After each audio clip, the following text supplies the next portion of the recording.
Tonight, animal shelters are encouraging people to take care of pets. And there are things you can do if you see a stray to keep the animal safe.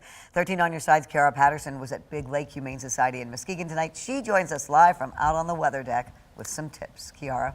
Juliet, it's really windy out here, and that snowfall is constantly coming down, as Blake was mentioning. And the shelter manager I spoke with today said it's best to bring your pets inside and keep them in a warm and safe space.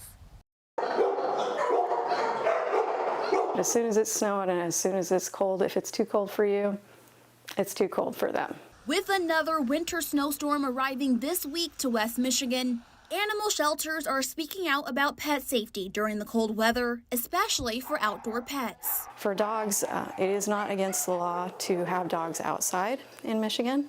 However, you are supposed to provide them with food, water, and proper shelter to stay warm. Food is the next big thing to have for both cats and dogs, food and water. Wet food is easier to digest, however, it freezes.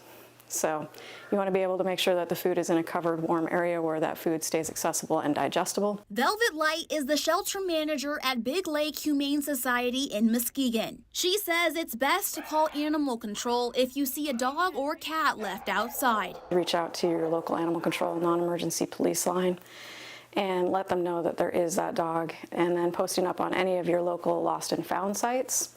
But if you can, the best thing to do would be get them in your car. Get them to a warm place. Big Lake Humane Society is also giving away free winter cat shelters for people to use outside their homes to keep cats and small dogs warm. Light tells me a good sign your pet is cold is when they lift their paws. She says if you do plan to take your furry friend outside, it's best to do it in small increments and try to keep them clothed and warm. The smaller they get, the shorter their fur. You can use jackets, you can use sweaters, you can use little booties to protect their paws, which is big because of the salt that's used around on roads if you're walking them.